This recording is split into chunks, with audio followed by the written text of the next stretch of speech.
Продължаваме.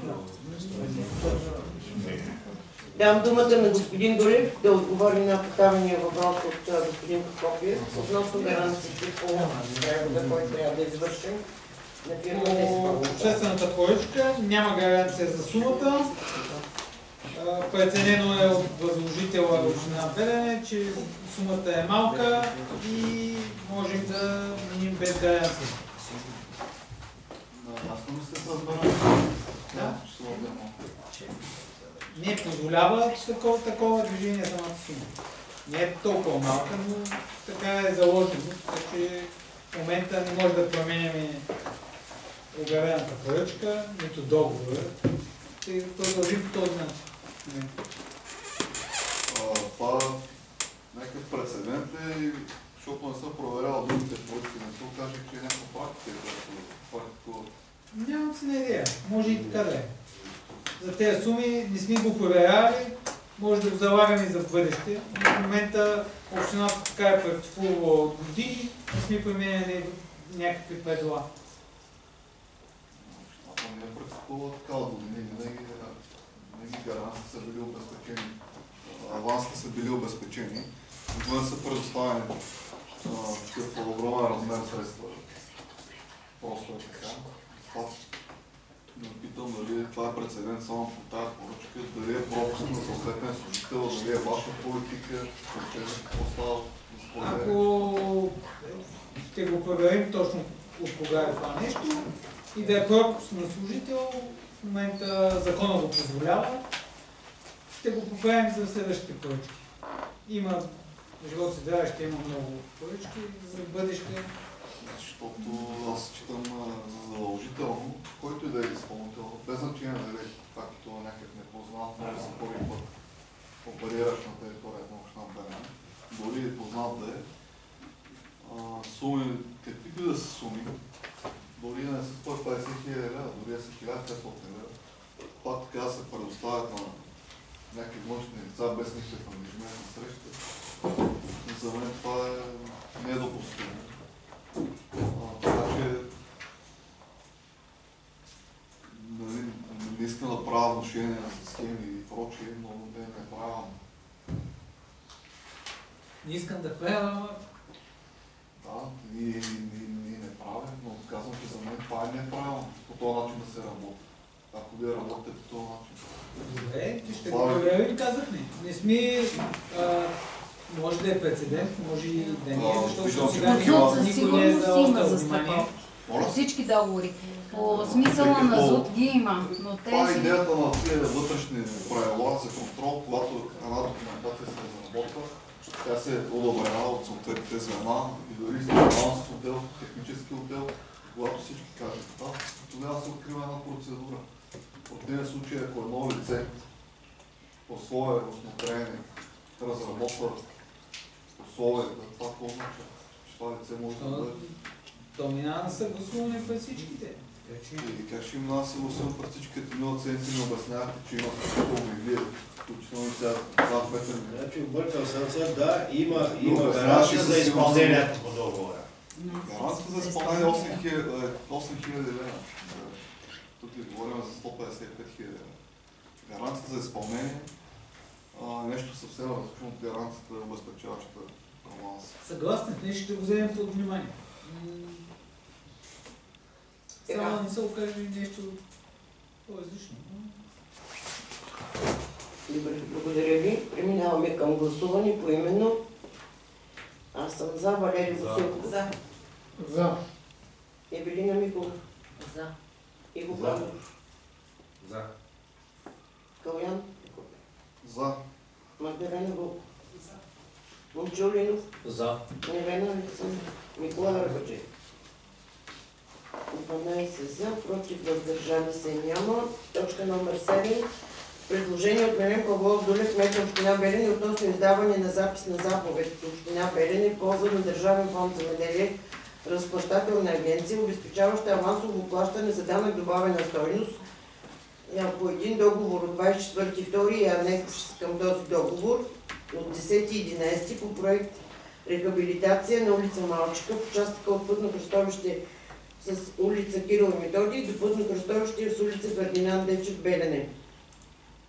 Финансиран по процедура чрез подбор МИГ Белене и Никопол, мерка 7.2, инвестиции в създаване, подобряване или разширяването на всички видове малка по мащаби инфраструктура по програма за развитие на селските региони 2014-2020.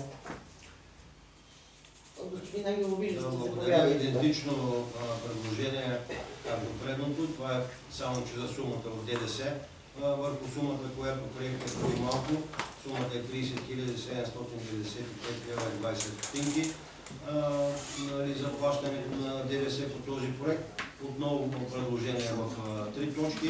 Да дадете съгласие да упълномощите кмета да подпише запис на заповед за тази сума, да одобрите проекта на запис на заповед по точка 1 и да възложите на кмета последващи действия. Благодаря. Благодаря. Комисията по икономика и бюджет. За ДДС-то. За, без против, въздържали се. Да, благодаря. Въпроси? Нямаме. Гласуваме. Аз съм за. За. Евелина Михова. За. Иво Кондов.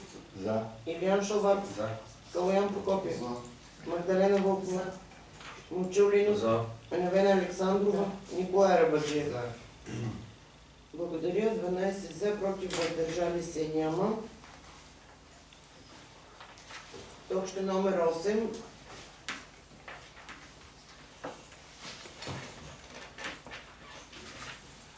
Предложение от Милен Павлов Гулев, кмет на община Белене, относно разрешение за взаимообразно ползване на средства от бюджета на община Белене за изпълнение на договора рехабилитация на улица Малчика, участък от пътно кръстовище с улица Кирил и Методий до пътно кръстовище с Фердинанд Дечев, град Белене.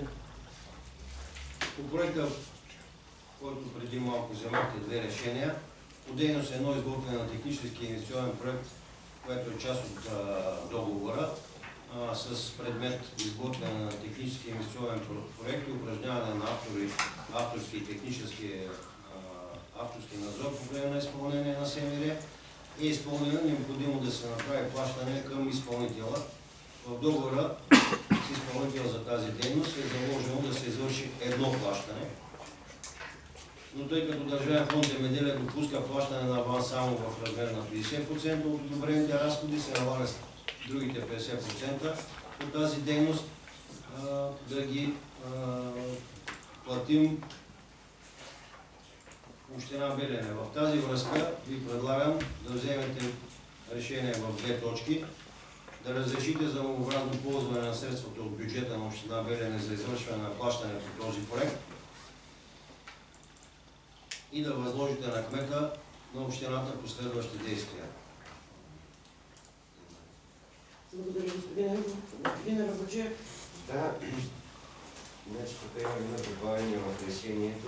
Първа точка, че Общинския съвет Белене разрешава взаимообразно ползване на средства от бюджета на община Белене и от тук вече уточнихме в размер на 7150 лева, така за извършване на 50% ново от плащането за дейност изготвяне на технически инвестиционен проект по проекта ЕДИПОСИ, да го чета до края. И накрая на точката добавим ново изречение, срок за възстановяване на средствата до 1 месец след получаване на окончателно плащане в Държавен фонд земеделие. С 7 за, без против и въздържали се, комисията прие предложението да стане решение по този начин. Благодаря ви. Колеги, въпроси? Не виждам. Предлагам ви да гласуваме предложението с корекцията, която току-що предложи господин Рабаджиев след заседанието на комисията. Поименно гласуваме. Аз съм за. Валерий Василев. За. За. Калоян. За. Магдалена. Момчил. За. Невена. Николай. За. Благодаря ви, колеги. 12 за, против, въздържали се няма. Точка номер 9. Сега ще имаме една точка, която трябва да вземе решение с така нареченото квалифицирано мнозинство. В миналия мандат, доколкото си спомням, не сме имали такова предложение за квалифицирано мнозинство, значи повече от 2/3 от общинските съветници трябва да вземат да гласуват за да се приеме това предложение. А предложението е следното: от кмета Милен Павлов Дулев относно приемане на решение за учредяване безвъзмездно право на ползване върху общински имот, сграда с идентификатор номер еди-кой си на град Белене. Така. Тук мисля, че господин Ангелов докладваш. Да. Благодаря, госпожо председател. Уважаеми дами и господа общински съветници, с заявление входящ номер 24-00748 от 13 ноември тази година от доктор Данка Николова, директор на областна дирекция по безопасност на храните в Левен, до кмета на общината, е искала учредяване на безвъзмездно право на ползване върху имот общинска собственост, намиращ се на улица Христо Ботев 9. Станаха тук малко дебати дали е на 7-9 и така нататък. Тук мисля, че се оправи в становището. Областна дирекция ползва този имот 10 години, повече от 10 години и му изтича договора в края на годината и затова заявява продължаване, искане за продължаване на безвъзмездно право на ползване на този имот. Затова ви предлагаме да вземете решение в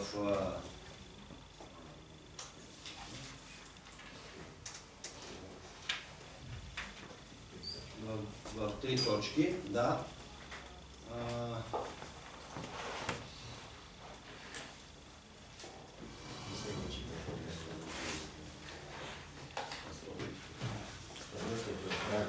Становището е оправено, ние много разисквахме, много не гледахме скици.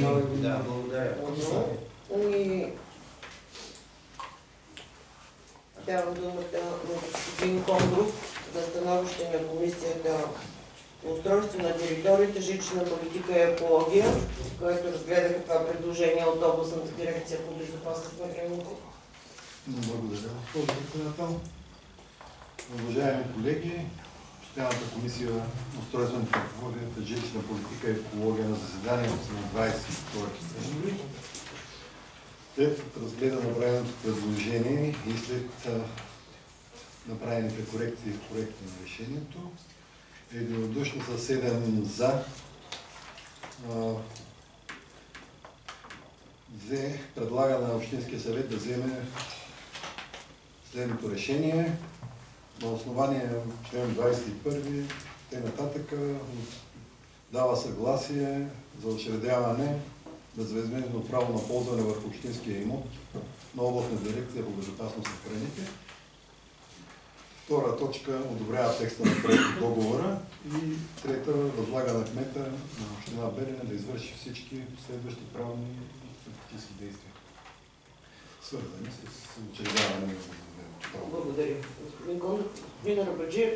Благодаря, госпожо председател. Ние седахме заедно двете комисии на тази точка. Аз един не случайно казах, че има една политическа и пазарна економическата комисия. Направи още, когато идвах да разписвам становище, не знам дали сте разпечатвали становищата по комисиите. Аз не съм гледал на тези становището, но становището на економическата, за разлика от предварително подписаното предложение, значи изкарала основанието да не е в точката, както беше от начало. И първа точка започва с Общински съвет Белене, дава съгласие. Нали така и по-надолу здравно заведение с адрес на сградата град Белене, улица Христо Ботев 9, очертани. И да, останете втора и трета точка са така, с 7 за, без против и въздържали са. Тук трябваше да се уточни след това сесията, но тя го е направила, нали, и да дискутирахме по този начин, ако сте съгласни. Го казвам както го е направила и ако сте разпечатвали, нали, становището, за да видите точно как е във връзка именно състои да стана въпрос на идентификатора 7, пък На скицата, на нотариалния акт, не знам какво. Да, точно те. Аз ще подложа на гласуване точно вашето становище, тъй като тук го редактирахме съвместно и с юристката и го оглеждахме и се съобразявахме с изказванията на господин Прокопиев. Така, благодаря господин Арабаджиев. Колеги, въпроси? Няма. Гласуваме. Поименно. Както ви казах, повече от 2/3. Да. Веско. За. Евелина Микова. За. За. Магдалена. Момчил. За. Невена. За. Микова. Ние го направихме не квалифицирана, ами 100% квалифицирано. Благодаря, колеги. Точка номер 10 е предложение от мен относно определяне на представител на Общински съвет Белене в Общото събрание на Националното сдружение на общините в Република България.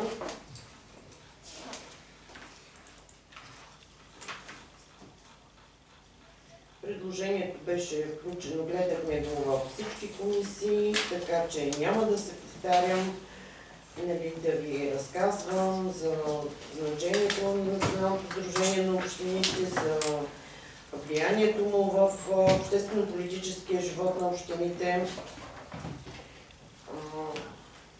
за подкрепата, която получаваме ежедневно от тях, и така, че то започва да действа още от първия момент след полагане на клетва на новите общински съвети и на новите кметове. Това е висшия ръководен орган на Националното сдружение Общото събрание.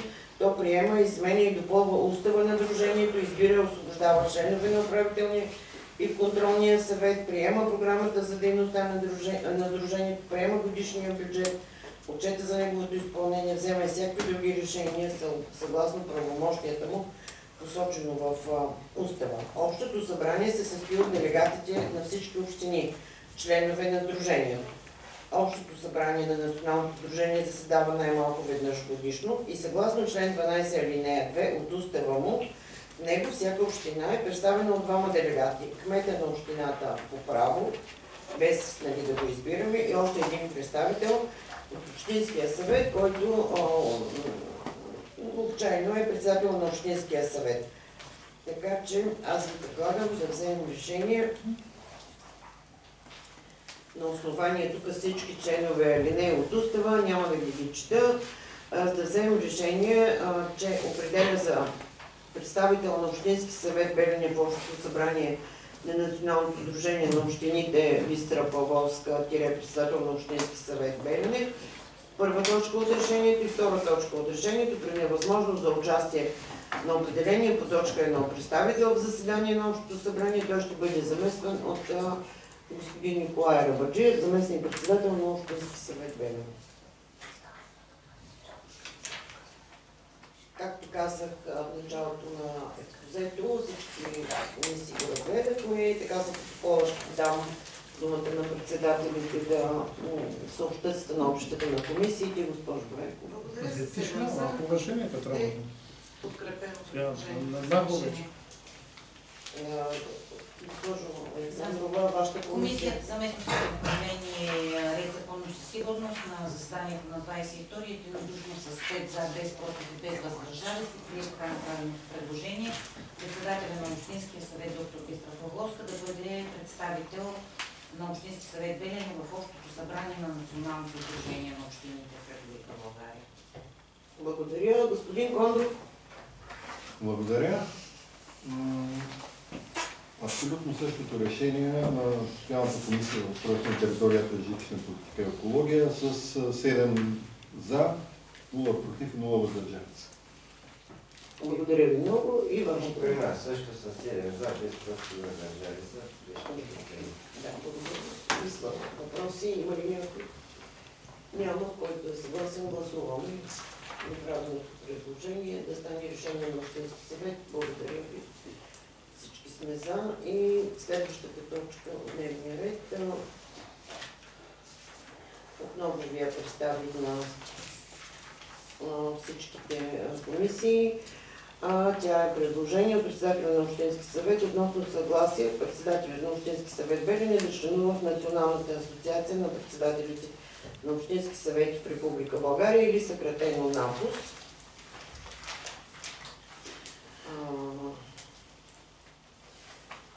Това е една асоциация, една неправителствена организация, която набира в последните години скорост в утвърждаване в обществено-политическия живот на България и развива се, разраства се, извършва и законодателна и консултантска дейност в подкрепа на всички общински съвети, които членуват в тази асоциация. Тя е създадена в 2004 година, започнала е с малък брой председатели на общински съвети. В момента наброяваме над 210 от 365 общини. Както знаят по-голяма част от вас, че аз имах удоволствието вече 2 мандата да участвам в управителния съвет на асоциацията, което за мен ми донесе изключително само ползи, тъй като имам възможност в всяка една ситуация, в която съм несигурна по някакъв въпрос, било правен, било технически, било какъвто и да е, имам достъп до консултанти, които му оказват на момента безвъзмездно и с голямо желание необходимата консултация. Така че искам и да подчертая също, че още от преди моето участие в местното самоуправление, още по времето на господин Петър Дулев, още от първите години Общински съвет Белене е започнал един от първите да членува в тази асоциация. Господин Стефан Николов, предишният председател на Общинския съвет, беше член на НАПОСа, така че от такива срещи и контакти ние имаме само ползи и предлагам да продължим нашето членство, нашето участие в дадете съгласие да участвам като ваш представител в Националната асоциация на председателите. Благодаря. Няма смисъл да се повтаряме, във всичките комисии го гледахме, всички гласуваха за, така че давам ви думата, ако нещо искате допълнително, нали, да кажете или да питате. Няма. Който е съгласен, така направеното предложение да стане решение на Общинския съвет, моля да гласува. Благодаря ви.